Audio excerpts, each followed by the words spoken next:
commencing Operation Extinguished. In these comics, Starscream's loyalty is like a corrupted data file, constantly switching formats and never stable. Speaking of unstable, Sunstorm refuses to enter permanent stasis willingly. However, Jetfire discovers just what it costs to bring down an unstoppable flame. These issues continue to build and build, only to come to a quick and unsatisfying full downfall. Now then, let's change the frequency and tune into the show.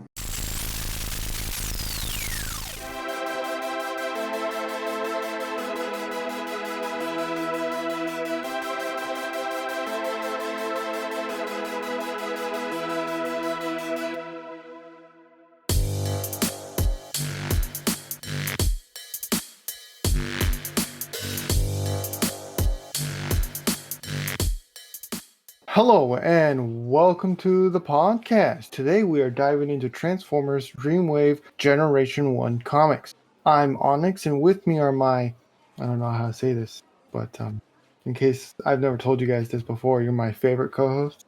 Oh, my Primus. Thank you. It's me, Killobyte. And it's me, Clickbait. And Kilo, we're his only co-hosts. On. Hey, wait a minute. Don't worry about that. Moving on with our comic discussion for today's episode takes us to Transformers Volume 3, Part 2, Issues 5 through 10. And as always, spoiler warning, so if you haven't read these, go read them, then come listen to the podcast. With that, Clickbait, would you mind giving us the facts? And Killobyte, can you give us the trivia and summary? Indeed.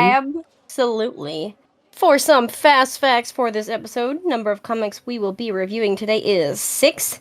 Issue 5 was first published of June 16th, 2004, with the last issue in the series, number 10, being released December 1st of that same year.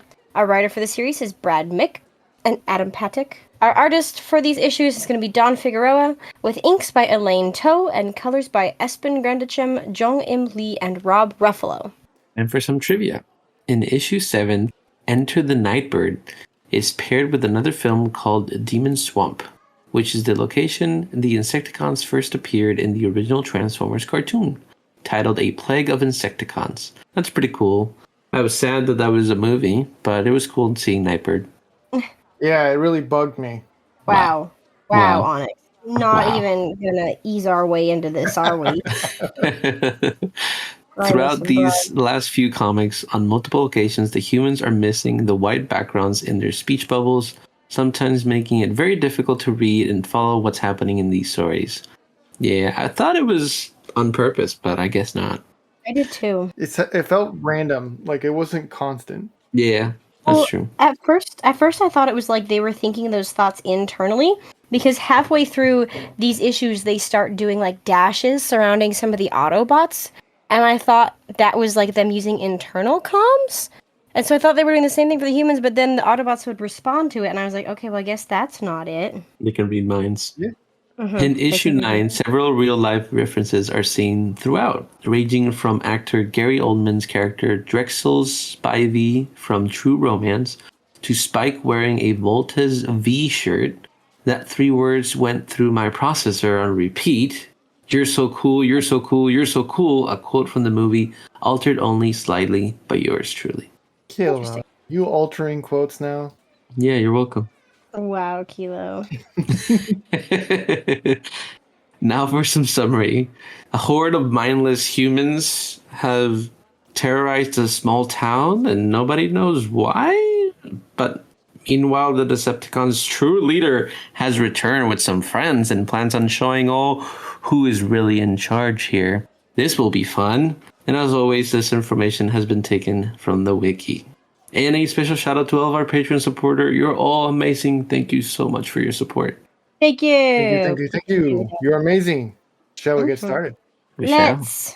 We start off with Cliffjumper questioning if there really is a Primus, and if there is, how could he let Sunstorm beat up Omega Supreme? Anyway, he's back up and running again shortly after, and bringing more biblical references to this episode. Sunstorm parts the sea. What is happening? Anyone care to explain? I don't know. They seem to have gone off the rails here. You could say they went off Sunstorm. I think their franchise is sunsetting. Yeah, the franchise is sundowning and they're getting delirious is what's happening, okay? Whoa. Getting delirious. The plots are making less and less sense. Cliffjumper is The facing plots are a plotting. midlife crisis. He sure is. He's questioning his religion. But Poor like guy. in our previous episode, Starscream was helping Sunstorm. Then he wasn't helping Sunstorm. And then we see him switching sides and try to kill Sunstorm again, only to switch sides again and take out Jetfire and threaten Bumblebee. He literally can't decide. No one's on Even his Bumblebee side. commented. Bumblebee literally said, "Man, Starscream, I know you're all about switching sides, but this is getting ridiculous." Yeah. It really is. It However, really is. Sunstorm still isn't down for the count. How many times do they have to kill this bot? Insert name here. I don't know what to- How many times do I need to tell you, old man? yeah. Just stay down. Sunstorm's like, I could do this all day. Starscream's like, I don't care. They open also a portal to a hole in the ground that's half organic, Is it half. a portal? I don't know. It looked They like a never- hole. Or It's, like a it's a bunker? weird It's never thing. explained.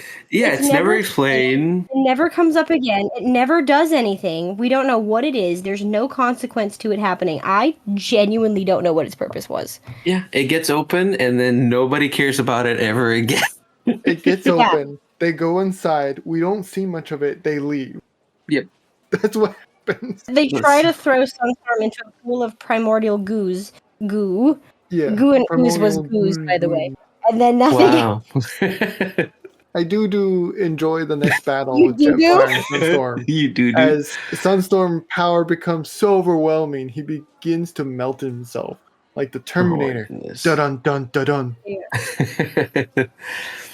This happened because he came in contact with the energon goop or whatever that was in the tunnel, correct? Did I read that correctly, or yeah. is it okay? To Okay. my understanding, yeah.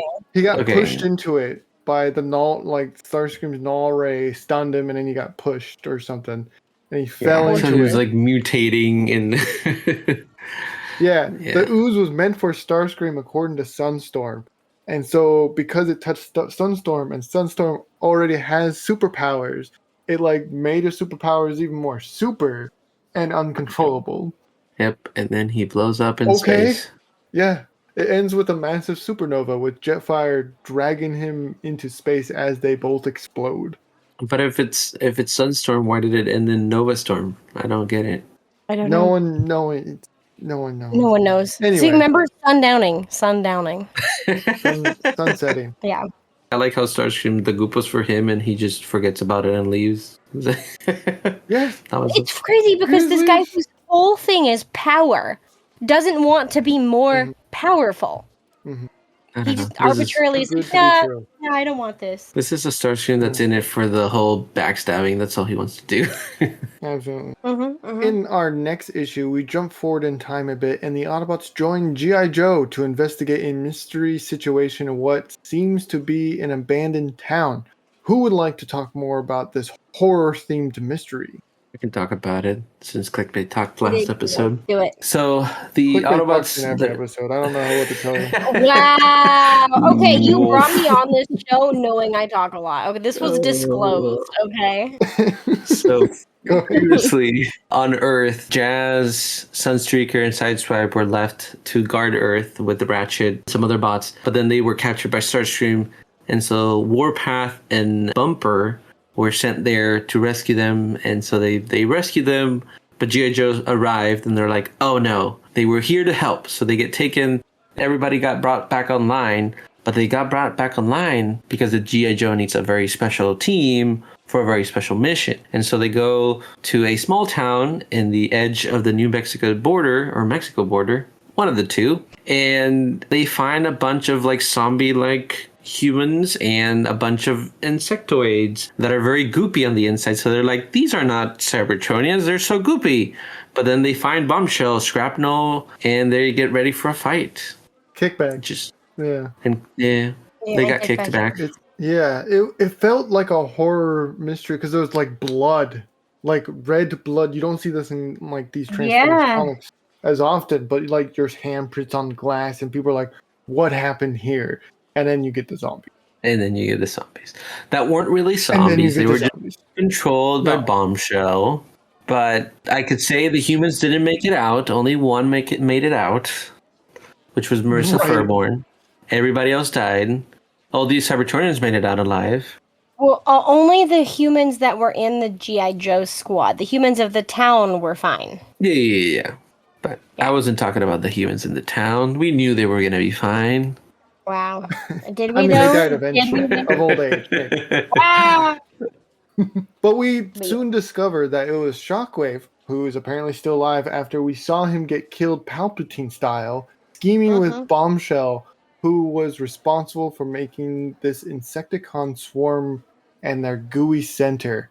And their plot is fairly simple. Evil mind controlling plan, as all crazy scientists have, mind control others and make them do your bidding. But the Autobots, after some bickering, defeat Bombshell by extorting the Cerebro chip and affecting the Insecticons at his own game. What are our thoughts on this story arc? Bumper earned that victory because Sunstreaker and He did. Sideswipe were making Yes, fun of he him did. because he's a little bot. But he won. He saved the day. So a win for the little guy. A win is a win. Yep. Win is a win is a win. I thought it was was cool, funny. though. I thought it was funny that Shockwave was telling Bombshell like, "Hey, you messed up the plan. You should have just stayed quiet. We were almost ready." Just And he's hangs like, up. He just hangs up on him.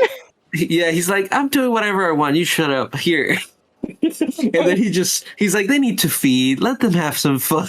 And I'm like, "Wow." And then they say a specific time frame, which translated is 83 years. So he's been doing that mind control for 83 years on Earth. And then Times Shockwave is like, "You just ruined it, man. And they just Why now couldn't you noticed. wait a little bit more?" So No, was it funny. said it was something Vorn. It wasn't just a Vorn. It was a something Vorn. And each one translated to 83 years. They'd been doing it for like 40. They'd been there for a very, very long time. Oh, okay. I thought it was just like the word was just 83. So in total, he's been there for 83 years. Okay, so it added more. Oh, okay. Yeah. Whoa. Which I thought was hysterical because they're just like, yes, let's just throw away all of this hard work for nothing. And that was interesting. Yeah, for nothing. Yeah. And that's essentially what happens, for nothing. Yeah, it is. I did really love the interactions and the back and forth and the sass between Jazz and Marissa Fairborn. I thought that was awesome. I was having a blast. It was great. I ship them too! That's literally what they say in the comic. They're like, "Is that your new girlfriend or whatever? You're using first names now?" They do. So that was pretty I'm fun. going to push us along. Megatron returns, plot twist, and puts Shockwave in his place, reclaiming Cybertron once more using the forces of the Predacons and a few damaged Seekers. Meanwhile, Cup and Hot Rod do some practice combat on the holodeck of the Enterprise. I mean, the Autobot base. Thoughts about this issue? I mean, other than Spike is being mean to Bumblebee, not a whole lot happened in this. Yeah, leave Bumblebee alone. He's generally being rude and yelling at him, telling him to shut up. I'm like, damn, leave my sweet boy alone. Right? Yeah. Oh my God. Spike is very angry still, which we've seen from the beginning of these volumes because of the death of his dad. And so at this point he's just kind of tired. He just doesn't want to deal with the Cybertronians anymore, even though Bumblebee's like, "You're my best bud," and he's like, "I know, but I still want to be mean."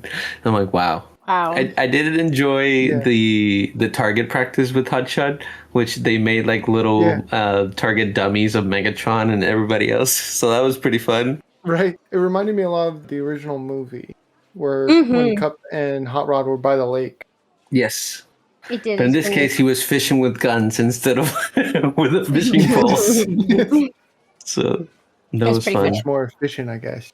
Efficient. Ha ha ha ha ha ha. No, nothing. Well, All right. the... In our last issue of the series, Starscream and the Combaticons battle Skylink. Combiner versus giant space lion bird ship. However, Megatron arrives in his never-ending conquest of Earth. Take your bets. Take your bets. Bruticus versus Predaking versus Skylynx. I thought the interaction was fun. It was fun, although the Skylings part, Starscream pretty much has him on with some dampener, so he just turned it on or off for them to practice. So they were just using him as a like a fighting dummy, which was like, whoa, that's kind of dark. Yeah. It is very dark. And then Bruticus versus Perdican, Bruticus didn't have a chance. And Starscream was like, these guys, they suck. I don't want to work with them anymore. Just flies away. They're like, oh my god. Poor Bruticus. Yeah. It was fun. And then we also did reveal in the end of the issue that, to rewind just a tad, Bumblebee and Spike are spending some time together. Bumblebee goes to him for advice. Spike basically tells him, I don't really care what you have to say. We're not really friends anymore. And then they go off and they get into a little bit of trouble. At one point, Spike mentions that his brother has joined the military. And then at the very, very end of the issue, where Marissa is talking to her boss, superior, commander, whatever they are, he's like, we need to restart this project. I don't really care what you think. And then Marissa leaves and he's like, you don't know them like I do. And you can see the top half of his nameplate says Witwicky. And I was like, oh my god, it's Buster Witwicky. So I thought that was fun. Neither confirmed nor denied in this series. Yeah, but that's the only other Witwicky. And it was specifically stated he joined the military. And there's no other Witwicky alive that we know of currently. Technically, it could be another one, but That we know of. It's probably Sam You know, Witwicky from the live action Oh. movies. Okay, I mean, humans have. There's a lot of them. Some have the same last name and are not related at all. I don't know what to tell you. Maybe it's just some random wiki. Really? Yeah. They didn't even show the face. Didn't even show the face. It could be in the lady. Who we know. I do want to tell you, I enjoyed the scenes where Soundwave arrived to help, but shoots Starscream with Megatron in gun mode, stating he never betrayed the true leader of the Decepticons. Then Megatron monologues about his origins and rise to power. What are your thoughts? That felt weird. It didn't. At least they didn't kill Starscream, but it was definitely an interesting escalation out of nowhere. Well, Starscream's been parading like, I'm the new leader. Ha ha ha ha ha ha ha. Megatron usually makes an example, and he's just probably tired. I did like the little story of Megatron rising to power. I like seeing Diatlas and the Saurus in the statues with the coin that he found at the really cool. Yeah, so I really enjoyed that. I liked his design, his like gladiator. He's very beefy as well. So I think his design was pretty cool. I still sometimes have a little bit difficult seeing a gladiator go like to a scientist kind of mentality in some cases without prior like studying. Because I think in this case, he was even talking about like he did something that Shockwave didn't even do beforehand. He was like showing that he's better than Shockwave as well at what Shockwave's good at as well. So it was just a little bit, I was like, oh, wow, okay. I wish they would have shown him being like, I'm not just a punching bag. I also have studied and learned and like other things, which I know in other continuities could be the case as well. But I wish they would have shown it a little bit more here too, especially when they were giving that backstory. Mm-hmm. Yeah, I agree. I also agree. Then the entire series ends on multiple cliffhangers, with the introduction of Alita 1 working with the Quintessons, and a small teaser of Six-Shot Shadow picking up the head of Blitzwing. And that's it. Dreamwave goes under, and this series unfortunately ends here. No! But they were going nowhere. We don't know where they were going to go next. They were going too many places. Too many places. Yeah. Any final thoughts before we move on to our next segment? I wanted to see how the love triangle between Springer, RC, and Hot Rod was going to end, man. Oh, that was rough. I was invested. That was rough. I felt so bad. Poor that was hard to watch. Read. That was really hard to read. Oh no, he's on Earth already. He already took her, and then it cuts to Earth with Springer, and he just puts his hand on her shoulder, and he's like, "It's okay, you belong with us." And I was like, "Oh my gosh, he's making moves." Yeah. Well, they weren't on Earth. They were on Cybertron. She just wanted to see the ship go. Cybertron, But yeah. yeah. And then and then RC's like, oh, Hot Rod must have been busy or whatever. And then Hot Rod before that was like, I told her when I was done with training we could go or whatever. So I was like, oh no, the miscommunication. And Sprigger's just shooting his shot. No. It started so early. Yeah. I did think it was kind of weird how bots kept getting back and forth from Earth to Cybertron with like no way to get there. Starscream keeps going back and forth. The combiners keep going back and forth. Soundwave shows up on Cybertron when he's supposedly been on Earth this entire time. I don't know how bots were getting where, but they were just teleporting. Magic. Clickbait. Magic. Would you like Whoa. Bait's quick quotes? Oh my Primus, you know this is one of my favorite parts of the episode. Anyways, to get us started with Clickbait's quick quotes, our first quote today is going to be from issue number 5, said by Starscream, and he says, "You'll have to excuse my treachery. It's just hard for me to resist destroying this so-called indestructible. Give my regards to Megatron's Sunstorm, on your way to burning forever in the Inferno." And I was like, dang, this went from Starscream being sassy to like kind of dark. Kind of dark, and ended up not being the reason why Sunstorm died, but you know. Yeah, but I mean, it was a classic Starscream monologue, so I was here for it. And next on our quick quotes for today is going to be from issue number 6, said by Bumblebee, and he says, "Oh, you're making me blush. I usually don't hear that kind of sweet talk until the second date," which I thought was really funny. He was getting he was pinned by somebody, and they were talking to him, and I don't remember which bot it was. I think it might have been Starscream. It might have been. I think so. We'll have it on the screen for the viewers at home. Episode yes, issue right 6 here, that does right now. It was really funny though. And Clickbait is wishing she was Starscream. Anyway, whoa.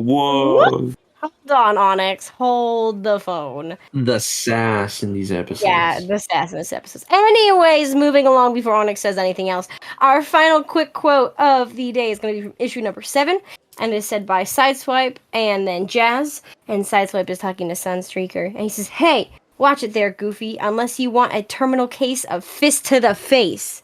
Faceplate. Fist to the faceplate." I thought that was really funny. And then Jazz snipes back with, "Yo, frickin' Frank, give it a rest already. I ain't got time to play therapist while you two work out your issues." When I read it, I knew you were going to pick it because of the frickin' frag. Honestly, it was the terminal case to the fist plate that cracked me up. And then I read the next panel and it was Jazz, and I couldn't leave that part out. So I saw the Sideswipe quote first, and I thought that was funny. And then the Jazz follow-up was just a perfect shoe-in. Nice. Fantastic. Yeah. Speaking of Clickbait, can you give us a Rodstar rating? Oh, holy Primus. I think for this episode, not a lot of plot stuff happened, and the art was not as good, in my opinion, as the last sections that we read. It was just weird. It could have been the reader that I was reading them on, but it was really hard for me to read the text, which was probably just the reader. But the art seemed a little bit more chunky than before, than in the last one, within 1 through 4, 0 through 4, I suppose. But the dialogue was really, really fun, so I think, again, I'm going to give this a 3. Not a lot of readability, but it wasn't awful. It just wasn't the best. I'll go next. I think I'm going to come out of the gate and also give this one a 2.5. Different reasons than the previous one. This one being, I like the horror story. It didn't go anywhere. Mm-hmm. That was fun with the Insecticons. I like how Sunstorm was dealt with, but he died and came back, and then died and came back too many times, and it became repetitive. I like the build-up towards the end, but ultimately we know it goes nowhere. The writing for some of this was kind of thick. There was a lot of text. There was a lot of errors and situations where like the text box was gone. It was harder to read. It just was a little hard to keep the story cohesive in some locations, especially if it like kept flipping what was happening every 2 issues to a different plot line, to something else that they didn't finish, but they started something else nor finished that one either. So 2.5. Kilbyte. I'm on the same boat as before from the previous volume. It's like a 3 for me because nothing happened. I didn't find myself excited to want to read the next page and see what comes happen next. And they kept introducing things like we got the quintessence, and then it seems like we forgot about them for a while, and then they showed up again here towards the end. And the way they show up, it's like they've been controlling all the actions for the bots up till now, which I feel like their presence hasn't been there enough to feel that way. Then the Autobots are like, we gotta defend Earth, so they all fly to Earth and they start building Autobot City for no reason because the Ark gets destroyed, but then they're like, hey, we're gonna build a city here in the middle of the woods because humans hate us, but we gotta defend the planet, so we're just gonna do this. So it's like that didn't make sense. The combiner fight was just kind of like, ooh, the combiners, and they're gonna fight each other, and it was just kind of one-sided, and I don't know, nothing really happened. So just a 3. Perfect. But listeners, what did you think of these comics? How many rod stars would you give it? Let us know by leaving a comment below. If you would like to get in contact with us, you can send us an email at swervesbarpodcast@gmail.com. That's SWERVESBAR podcast@gmail.com. Let's pick on Clickbait one more time. Do you have any new toys? I absolutely do, Onyx. Thank you for asking. I recently obtained, along with my Cliff Jumper I talked about last episode, my APC Toys Angel Engine Transformers Prime RC, who is very cute. The first edition RC that came out as official Hasbro was a little bit clunky. This one has really nice details. Her chrome is really nice. Her optics are really nice. And she has a couple interchangeable arm blades and cannons, which is super cool. And I liked her a lot. And she's very fun and cute. And her motorcycle mode is really nice. And it comes with a kickstand. And yeah, I would recommend. I love it. It's adorable. Wonderful. Killobyte. I also got an APC. No, I'm kidding. I got a Midnight Express from RID. It's another train. Woo! It's 2 out of the 3 that I need to make the little combiner, which I think it's like Rail Racer. So that's fun. I got him also at TFCon Baltimore. He's also a little bit yellowish, and I think he's missing a shield or the gun. I don't remember who's supposed to have what. But I like them. Another train, another one for the collection. I'm hoping they get new figures soon, but we shall see. Nice. Fantastic. And then I'll go. This is not a new one, but I got this one at a TFCon. It is the Planet X PXC05, aka IDW Dinobot Sludge at Masterpiece scale. He's great. Ooh. He's been on my shelf for a little bit, or my desk. I've decorated him a little bit. He's holding a little tiny Godzilla I have, and he's wearing a Christmas hat, like a Santa hat, I think is what Crisis the humans call it.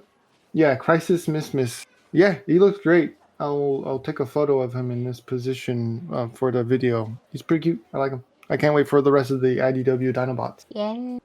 Are you two ready for our Transformers Dreamwave Generation 1 continuity review? Yes. I'm ready. I'm here for it. Fantastic. Clickbait, can you take us out? Oh, holy promise. Yes, I can. If you enjoyed this episode, consider sharing it with your friends and subscribing. If you want to help out the show even further, we have a Patreon. All of the proceeds will go to supporting the show and keeping the lights on. Of course, we do have some tiers that offer other forms of gratitude, such as 3D files and entry to our Discord channel. You'll even get early access to our comic review videos a week before their public release. We also have started a Redbubble, where we have all kinds of merch for sale, ranging from pillows, stickers, and shower curtains, all the way to all sorts of other fun stuff, like clothing accessories, leggings, t-shirts, hats. You can get our logo, Seeker art, and many other fun designs on all kinds of apparel. We also have a Transformers Homebrew D&D handbook available on our Kickstarter. Check out the links below, and as always, we hope you all are staying safe out there. Thank you so much for listening. Till all are one. Till all are one. All are one.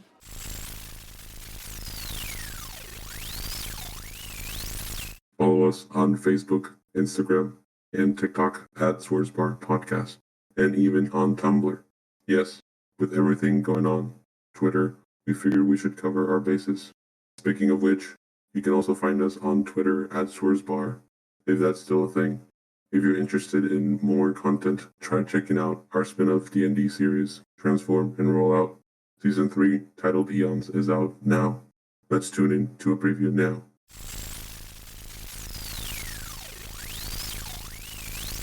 Hey, I don't want to. Don't laugh. I don't want Great. to. No, it's freaking great. Oh my god. I couldn't hold it inside. I tried so hard. I got a nat 1. Can't get any worse. Okay, I rolled a 6. Oh, we're really bad at this. We're really bad at this. Oh no. The sparks ding against each other as they roll around in the Aw. suitcase. Well, it's not Tatum, a big. Tatum. It's not a big shake. Tatum. It's just kind of like a little like. Oh, I'm so Tatum, for the excited. love of Prima, please, just We're making Steady history. hands. Wouldn't you be excited too?